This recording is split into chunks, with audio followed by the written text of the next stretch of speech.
Hello friends, तो यार कैसे हैं आप सब। सबसे पहले मैं आप सबको सॉरी कहना चाहता हूँ कि वीडियोस लेट हो रही हैं। इसके बहुत रीजंस हैं। मेरे एग्ज़ाम्स चल रहे हैं, मैं दूसरे चैनल पे भी थोड़ा काम कर रहा हूँ। अगर आपने उस चैनल को सब्सक्राइब नहीं किया तो जल्दी से कर लो, क्योंकि आपको जल्द ही उस चैनल पे भी वीडियोस मिलने लगेंगी। आज हम लोग एक बहुत ही अच्छी मूवी के साथ आए हैं। 1981 की इस मूवी का नाम है Indiana Jones Raiders of the Lost Ark. Indiana Jones series बहुत अच्छी है, साथ ही हिंदी में डब भी हो चुकी है। इस वीडियो को देख के आपको इस सीरीज की पहली मूवी की स्टोरी पता चल जाएगी। और अगर आपको इस मूवी की स्पॉइलर फ्री रिव्यू चाहिए, साथ ही डाउनलोड कैसे करना है वो जानना चाहते हैं, तो स्क्रीन पे दिए टाइम पे जाके देख सकते हैं। तो ज़्यादा टाइम वेस्ट किए बिना आइए आज की वीडियो शुरू करते हैं। मूवी की फर्स्ट सीन में हम लोग इंडियाना जोन्स को जंगल में छुपा खजाना ढूंढते देखते हैं। उसके साथ उसके दो आदमी भी आए थे। हम लोगों को पता चलता है कि उस जंगल में होवितोस नाम के ट्राइब के कुछ लोग रहते हैं जो बाहरी इंसानों को कुछ खास पसंद नहीं करते। इंडी हम व्यूअर्स को अपने एक कॉम्पिटिटर बेलॉक के बारे में बताता है। वे दोनों आर्कियोलॉजिस्ट हैं। पुराने चीजों को ढूंढना उनका शौक है, जिनसे उनका नाम हो। वे दोनों एक दूसरे से आगे रहना चाहते हैं। बेलॉक भी अपने काम में बहुत अच्छा है। इंडी अपने एक आदमी को लेके एक बहुत पुराने मंदिर में जाता है, जहां खजाना और उसे बचाने के लिए जाल भी बिछे थे। उन ट्रैप्स ने कितने लोगों के जान भी लिए थे।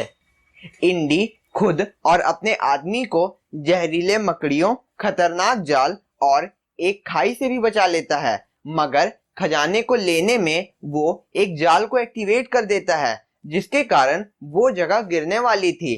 एन मौके पे वो आदमी इंडी को धोखा दे देता है। वो उस खजाने को लेकर इंडी को वहीं मरने के लिए छोड़ देता है, मगर खुद जाल में फंस के वहीं मर जाता है। इंडी खजाने को लेके बाहर निकलता है, मगर होविटोस उसे बंदी बना लेते हैं।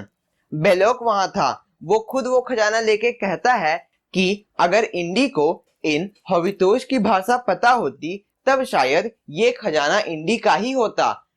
उनकी भाषा जानने के कारण बेलॉक उन होवितोस पे हुक्म चला रहा था। वे होवितोस इंडी को मारने वाले थे, मगर इंडी अपने दोस्त जॉक के प्लेन से भाग जाता है। तब हम लोगों को पता चलता है कि इंडी को सांप बिल्कुल पसंद नहीं है। नेक्स्ट सीन में हम लोग कुछ टाइम बाद की सीन को देखते हैं। इंडी कुछ स्टूडेंट्स को आर्कियोलॉजी पढ़ा रहा था। एक स्टूडेंट ये करती है। क्लास खत्म होने के बाद मार्कस वहां आता है। वो इंडी को इन्फॉर्मेशन देता है कि कुछ आर्मी इंटेलिजेंस के लोग उससे मिलना चाहते हैं। वे लोग इंडी को बताते हैं कि हिटलर बड़े जोरों शोरों से कुछ बहुत पुराने रिलीजियस आर्टिफैक्ट्स ढूंढ रहा है। अभी वो कैरो शहर के टेनिस इलाके में कुछ ढूंढ रहा है। इंडी उनको बताता है कि माना जाता है 980 बीसी में ओरिजिनल 10 कमांडमेंट्स को तोड़कर एक संदूक में रख दिया गया था। ये संदूक टेनिस में एक छुपे हुए जगह पे है, जिसे आत्माओं का कुआं कहते हैं।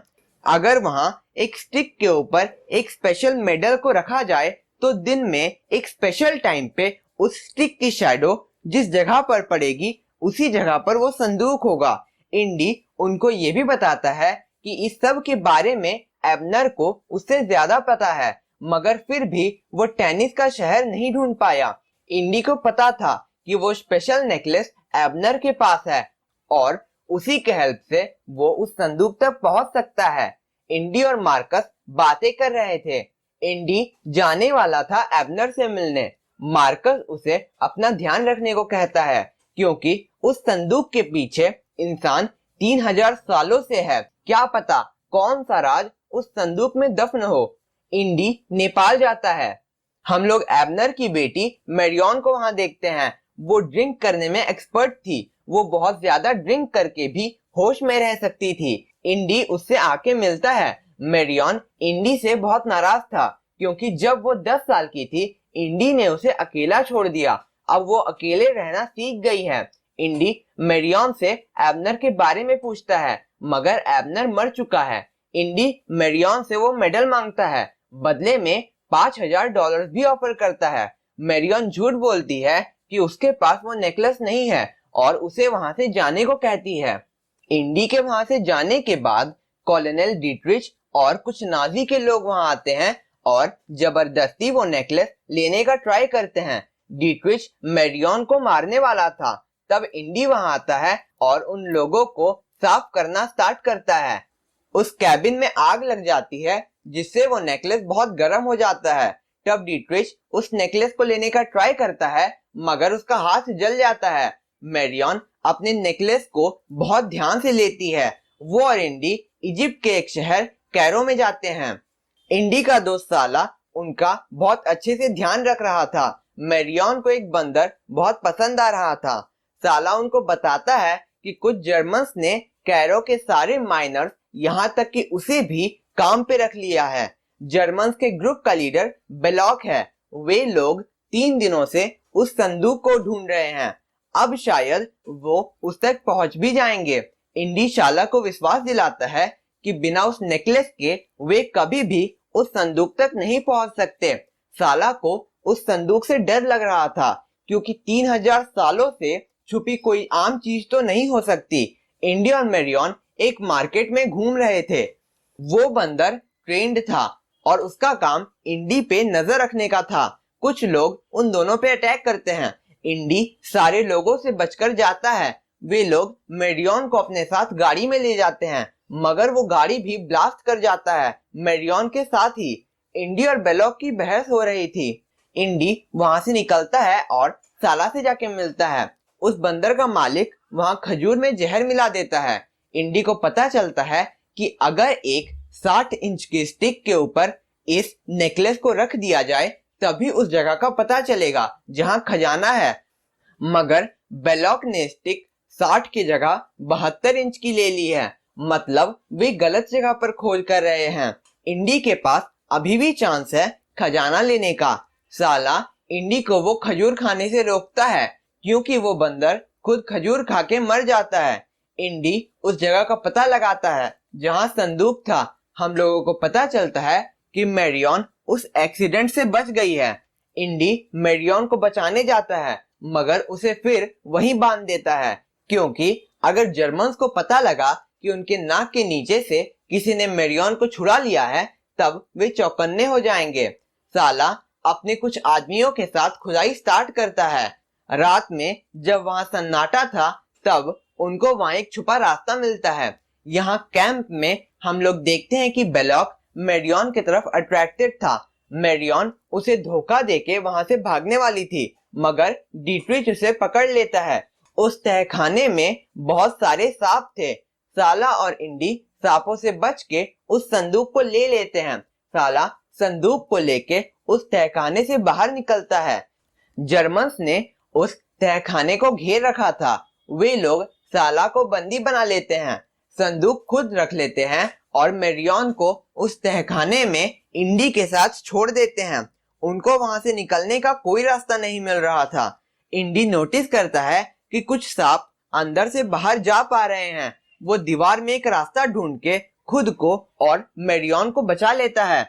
इंडी वहां जर्मन्स का ध्यान बटाता है। यहाँ थोड़ा एक्शन होता है मगर फाइनली इंडी वो संदूक वापस ले ही लेता है। वो और मैरियन एक शिप से इंग्लैंड की तरफ जा रहे थे। जर्मन और नाजी के कुछ लोग उन पे अटैक कर देते हैं। इंडी वहां से बच के भाग जाता है मगर डीट्रिच मैरियन को पकड़ लेता है। वो मैरियन को मारने वाला था मगर बेलॉक उसे ऐसा नहीं करने देता। वे सब लोग नाजी के छुपे अड्डे पे जाते हैं। बेलॉक, डीट्रिच और नाजी के कुछ लोग मैरियन को बंदी बना के ले जा रहे थे। इंडी वहां आता है और वो उस संदूक को खत्म करने वाला था। इंडी उस संदूक के बदले मैरियन को मांगता है। बेलॉक इंडी को कहता है कि अगर वो चाहे तो इस संदूक को खत्म कर सकता है मगर इससे आर्कियोलॉजी के फील्ड में दुनिया का बहुत बड़ा लॉस होगा और उनके इतने सालों की मेहनत भी कोई काम की नहीं रह जाएगी। इंडी अपने हथियार डाल देता है। नाजी अपने बेस पे जाते हैं। उन्होंने इंडी और मैरियन को बंदी बना लिया था। उस संदूक को खोलने से बहुत तेज लाइट निकलती है। इंडी मैरियन को अपने आंख बंद रखने को कहता है। उस लाइट से बहुत सारे घोस्ट निकलते हैं और वहां सारे लोगों को जला के मार देते हैं, मगर इंडी और मैरियन बच गए हैं। इंडी उन आर्मी इंटेलिजेंस साथ ही कुछ ऑफिशियल्स के निर्णय पर उस बॉक्स को हमेशा हमेशा के लिए रख दिया जाता है और ये मूवी खत्म हो जाती है। ये मूवी खत्म हो गई। ये मूवी बहुत अच्छी है, साथ ही इसमें फिक्शन का भी यूज हुआ है, मगर इस मूवी में कुछ चीजें बहुत अजीब हैं, जैसे 10 कमांडमेंट्स जो कि क्रिश्चियंस के इम्पोर्टेंट टेक्स्ट हैं, वे सब किसी अरबी देश में क्यों हैं और उन कमांडमेंट्स के जगह घोस्ट क्यों निकले। उन घोस्ट को उस संदूक में उन टेक्स्ट को प्रोटेक्ट करने के लिए रखा होगा, मगर ये सब सिर्फ थ्योरीज हैं और मूवी में बहुत सी जगह व्यूअर्स अपने थ्योरी से कंक्लूजन निकाल सकते हैं। ये मूवी 1935 पे बेस्ड है, जब हिटलर अपने नाजी पार्टी के साथ फॉर्म में था और वर्ल्ड वार अपने चरम सीमा पे था। इस मूवी की स्पेशलिटी है इसके एक्शन सीन्स और उसमें थोड़ा कॉमेडी, जो आपको मूवी देख के ही पता चलेगा। ये मूवी हिंदी में भी डब हो चुका है। इस मूवी के लिंक के लिए आप मुझसे इंस्टाग्राम पे मैसेज कीजिए, क्योंकि डायरेक्ट लिंक देना मेरे लिए मुश्किल कर सकता है। आशा करता हूँ आपको ये वीडियो पसंद आई होगी, तो एक लाइक तो बनता है। अगर सब्सक्राइब नहीं किया तो जल्दी से कर लो। तो हम लोग मिलते हैं किसी नई वीडियो में किसी नए टॉपिक के साथ। तब तक के लिए bye. Thank you for watching my video.